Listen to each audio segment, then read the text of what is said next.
Welcome to This Week from the Principal's Desk, a podcast for Lutheran School administrators and leaders by two Lutheran School principals. My name is Rob Lunak, and I'm the principal at Mount Calvary Lutheran School in Milwaukee, Wisconsin. And my co-host is Mike Sheeman. My name is Mike Sheeman. I'm principal at Bethany Lutheran School in Parma, Ohio. And Rob, it is that time of year where the weather's changing and we are getting closer and closer. The stores are all Christmas trees and decorations, and Halloween's gone and Christmas is here, even though we still have Thanksgiving, which is important.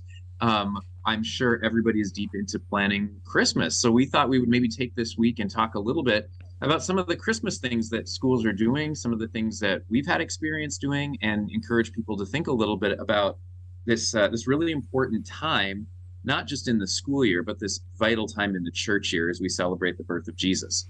Yeah, if you haven't started planning for Christmas, you should start planning right now, actually. Stop listening to this and go plan for Christmas at your school if you haven't yet.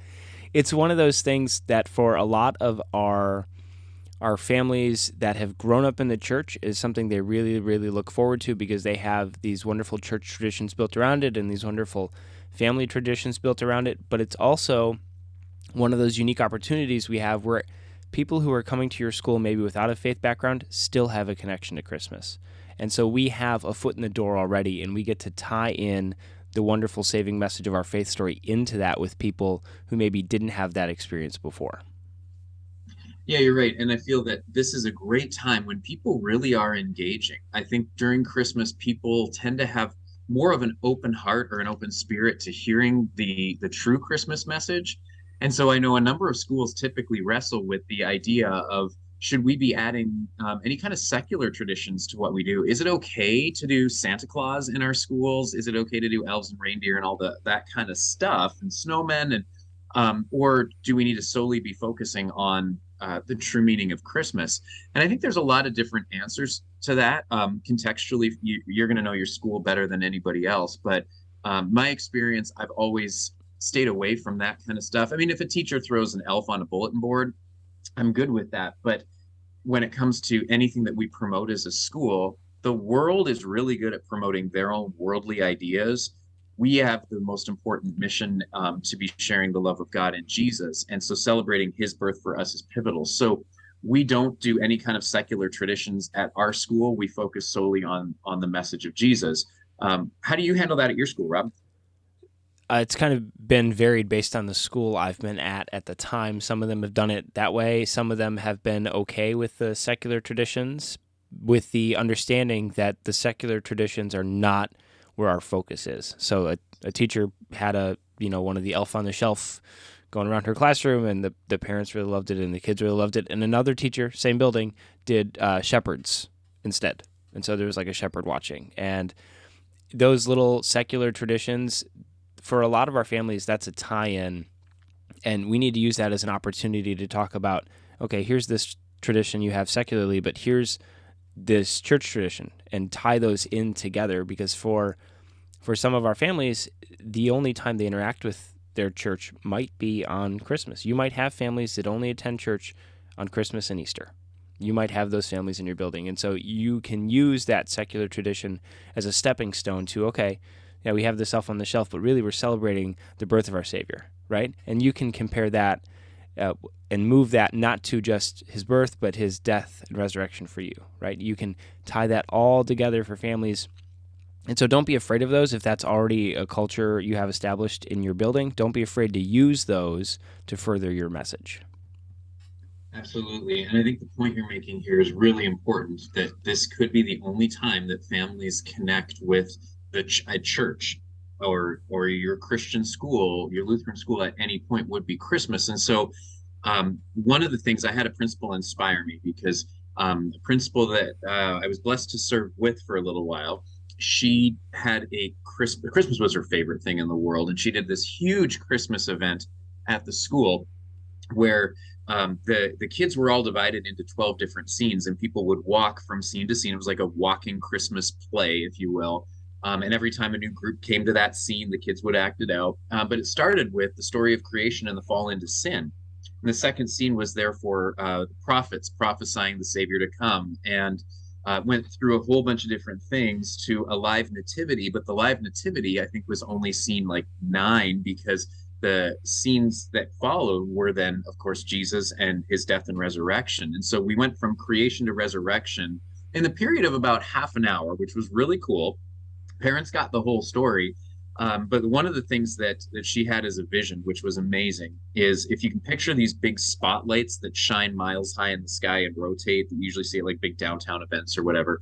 She had one of those, and people would see the light literally from miles and miles away. And we had it happen multiple times where a family would show up and say, "Hey, we were just out Christmas shopping and we happened to see this light and we needed to see what it was." And we just went through, we called it Bethlehem Walk. We just went through the Bethlehem Walk, and here we were Christmas shopping. And we just heard the story of Jesus. And that was really amazing. And I mean, yeah, it cost some money to get that light. But I'll tell you, if that's what the sacrifice was to bring people to hear the message of God, it was amazing. And we would get anywhere from 12 to 1500 people that would come through that event. So it became a bit of a cultural thing. So I'm sure there's lots of different ways to do this, but I really encourage people as much as you can to go with the whole story so that people know, yes, Jesus was born, and this is why he was born, and this is what he did for you, and really make it personal. Well, that's a really important takeaway because we all have big traditions in our Lutheran schools revolving around Christmas. And we're not doing them just to do them. We're doing them so we can share that message with our families and with our wider community. Because you'll have grandparents, aunts, uncles, neighbors, friends of family, people out Christmas shopping, just walking in off the street. And to be able to share that message with as many people as possible is such a blessing. And that's really the point of our Christmas traditions and our Christmas programs at our schools, is to be able to share that message. So I know a lot of schools will do a Christmas kind of pageant or a play or a little musical type event. A lot of schools will do Christmas parties. Some do a tree lighting. So the one you had mentioned, that's a really unique one I hadn't heard before. I really like that. That sounds like a really, really cool event. We are doing something new at my school this year. We are going to actually put up a live tree outside. We're going to have a tree lighting ceremony. And then we are getting clear plastic ornaments with where the top comes off, and everybody's going to write a little prayer on those.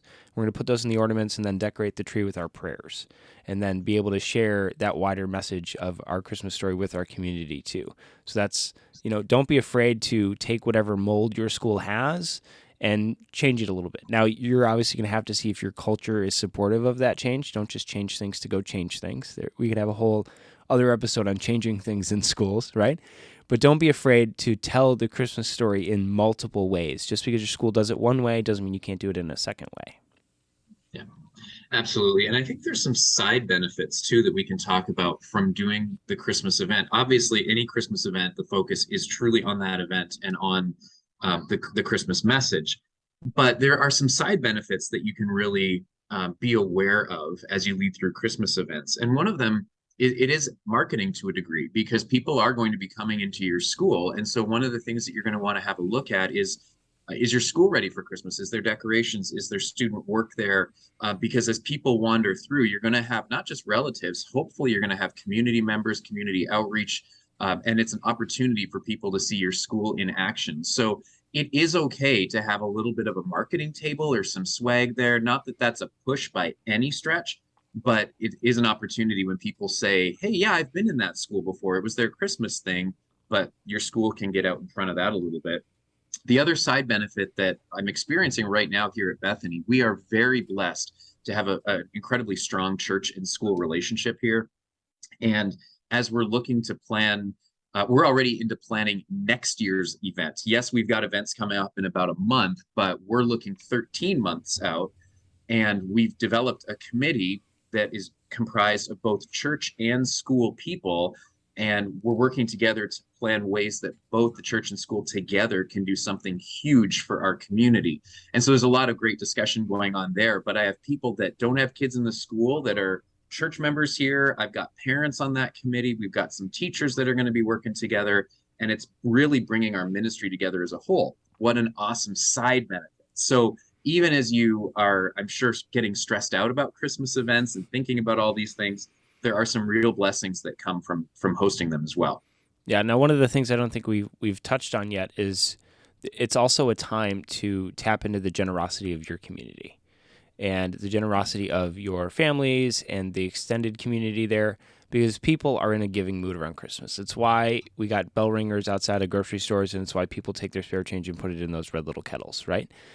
Because people feel generous around the Christmas season. And you have a great mission at your school. You have great things going on at your school. And I always try to let our community know that I know you guys are generous people and I know you're giving places. And I would just love if one of those places could be us. I would love if we could continue our mission and continue to reach people for the gospel.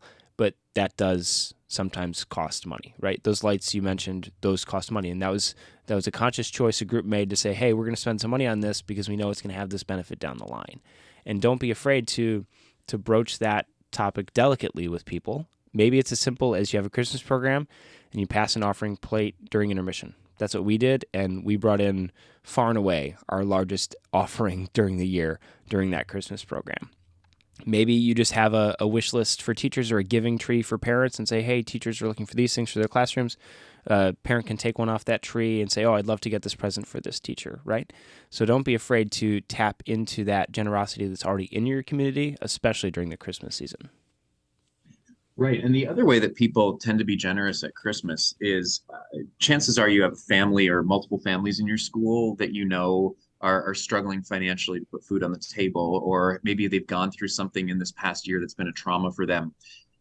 You as the administrator are likely going to know who those families are. And so to put something out generically to your community and say, during this time, we're collecting gift cards for a family in our midst, nobody's going to know who that family is, but people will typically, I've seen families that have redeemed points from their various apps that they have where they gather points. And so the gift card doesn't even cost them anything beyond their points, and then they're able to give. So it is okay to also identify families, and you can be somewhat specific. There are maybe you choose a couple families so it's not easily identifiable, but to say, there's 4 kids between the ages of 5 and 13, and we're looking for gifts for them. Would you be willing to do that? This family would love it if somebody would put a turkey on the table or something like that. The generosity is for the school, like Rob talked about, which is absolutely true. And I think it's also for the families and for the greater community at large. Yeah, and I think that's a really great point. Is there are people in your community who need help.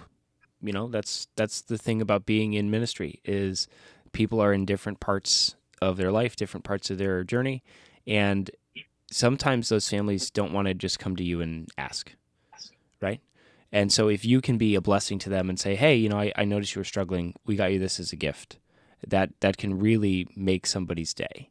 And little things like that, I've seen churches do like a giving tree. They'd pick all the kids in the congregation and write down just like age and gender and put them up on the tree, and then people would go get things off that. We have had classes sponsor other classes for gifts, kind of like a in-house Secret Santa in a sense. And even just if a parent comes to you, if your school is primarily tuition driven, you will know who struggles to make those tuition payments, right? So you have a little peek behind the curtain for some of your families. And if you see somebody struggling, don't be afraid to offer them some help in some way. Maybe that's, hey, somebody paid your tuition this month. What a blessing for that family, and what a great gift. And it's always a little difficult to broach those topics with people, but also realize that in the secular aspect of that is that the end of the year is the end of that tax year. And so some people, for them, it's a charitable contribution, and they will gladly do it if they can write it off on their taxes. Like, oh, $300 for somebody's tuition, not a problem. And they'll just write that off. And don't be afraid to every once in a while use the fact that we have taxes to your advantage. Absolutely. I think that's a point too that I know I was always nervous asking for donations, but as families were saying to me, as some directly told me, no, that we have to donate right now because we need to do this for our taxes. It's okay to ask without a huge push.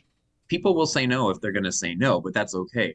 I know some of the states, depending on where people are listening to this podcast, are really getting into these SGOs, the scholarship granting organizations, and this is a time check with your ed exec to see if there's one in your state because it can benefit your school where parents can give to an SGO in the state and receive a state tax credit. We have that blessing here in Ohio. I know there's a few other states that have that as well. So just something to think about there as you look to the end of the year.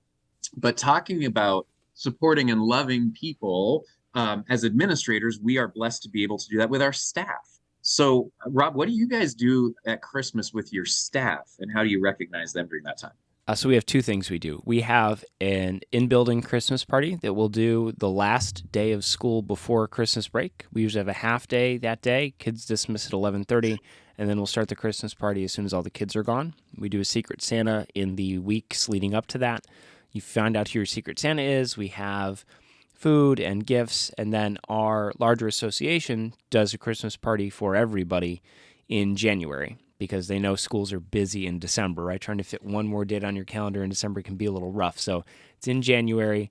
We invite all the teachers from our association schools, and then there's a gift from the association generally at that point. They feed us, they tell us how important we are to them, and that's really, gifts are great. And teachers love getting food and getting little trinkets and getting checks and gift cards for things, but they really want to hear how special they are to your ministry, and they are. You can't do what you do without them, and you need to be able to take that opportunity and say, hey guys, I'm so thankful for the gift of you guys being here, for the gift of you and the work you do in our ministry, and you're vitally important to what we do because they are the hands and feet of Jesus to your school community. You as the principal cannot reach every kid. You can't. And that's why there are teachers in there in partnership with you because they are going to have great connections with their classrooms, and we need to be able to tell them thank you for that work.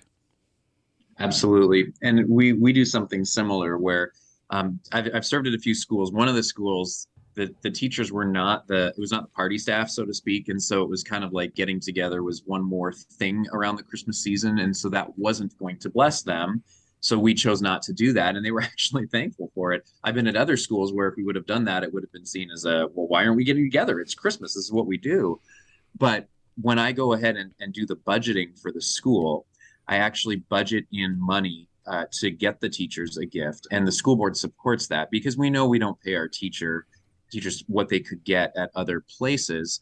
So to put a little bit of money in a line to just show, hey, we understand this is a sacrifice for you, and we're thankful. A little token gift is a good thing. Personally, I try to do something for the staff as well. I have a very, very creative wife for whom I'm very thankful, and I'm terrible at coming up with ideas for gifts for large groups. And she sets up things for me to make for them at home, and like it's all like a little craft fair in our house for a day where we can do things for the staff. But I think a meaningful gift or something from the board or from the organization is a good idea, but I would also encourage people as individuals, as a principal, to do something that is specifically from you. I think that sends both messages to the staff that the principal and the school both care for them. Yeah, that's such a great point, and that reminds me that my wife is also the much better person in my relationship as well. She makes something called Yum Yum, which is like caramel puff corn in a sense. She hand makes all of it, and it's a hit every Christmas. And we wrap it up in little gift bags and put a little note on it. That's the gift from the Lunax every Christmas. And people at churches we're no longer at still like send me texts like, hey, am I getting my bag of puff corn? It's just that it's that much of a hit. So yeah, those little personal gifts mean so much. And I even forgot about mine because my wife is the driving force behind making it. I have tried to make it. I can't. I'm not good at that. I will stuff the bags and I will write the little notes, but the making of the puff corn, if anybody's listening, you can thank my wife if you've had any of that. I'll be sending you my address after we're done recording this. Perfect. But I think the main message here is that Christmas is really, it's such a crucial time for us in Lutheran schools. And I do know that it can feel like an added burden in some ways of time and resources, but it is so worth it to be able to share God's love in this way when people are really open to hearing it. People too use Christmas. It can be hard for some families because maybe they've suffered a significant loss in that year, and this is their first Christmas without a loved one. There can be so many different things that people are going through at this time. It's really a difficult season in some ways, but it is also such an amazing season as we celebrate Jesus. So doing something as a school, sending that message, letting people know that you're there, that you care, everything fully aligns with your mission, your vision, and your core values. So take the time to plan for that. You should be thinking about Christmas when you're budgeting. So depending on whenever you start your budget cycle, have Christmas in there. And uh, for me, I do need to choose my attitude a lot around Christmas because I don't enjoy decorating necessarily. I enjoy going into a decorated room, but when it lands on me, it's like, it's that one more thing. But I, since I've changed my mindset to this is another way that I can serve our families, it's made a big difference for me. I'm not really the Grinch anymore. I kind of enjoy it now. And I think that's an important part is that everyone in your community is going to have a different level of energy about your Christmas traditions. Maybe there's a teacher that really loves decorating their door, and then there's another one, like Mike said, who's just going to go, I have to decorate my door today. Why? And usually that teacher like enlists the eighth graders, and it's also usually the eighth grade teacher. Hey, can you decorate my door today during this study hall? And the kids love that, but don't be afraid to recognize the different ways your community celebrates Christmas and recognize that everybody's at a little different spot at that season, and just show grace and show love to them.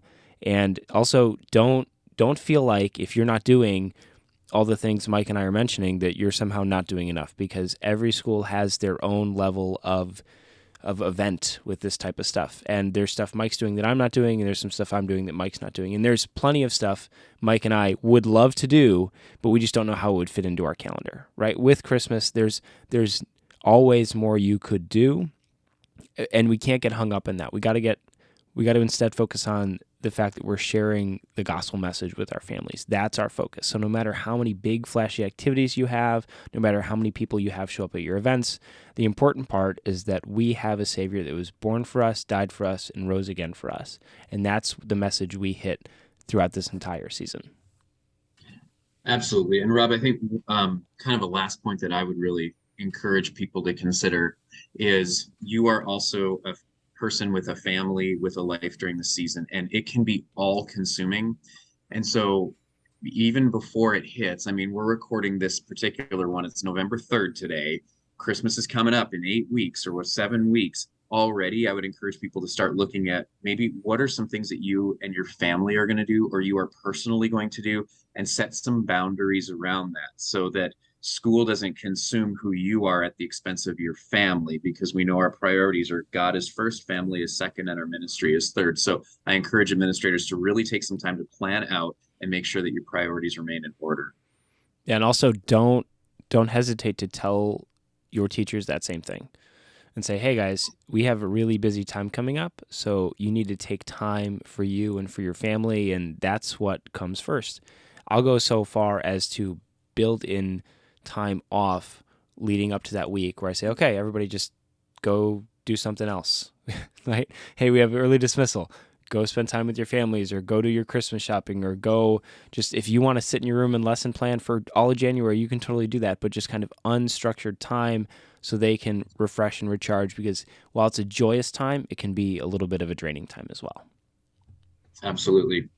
So stay focused on the real reason of the season, knowing that we proclaim the best message, the real message of Christmas, baby in the manger. So to everybody, as you go through the season, as you plan, I truly wish you, without being cliche, without taking all the other meanings behind it, a Merry Christmas, a one that you can enjoy and you can celebrate. Yeah, that's a good place to leave it. So Merry Christmas. Have a good week.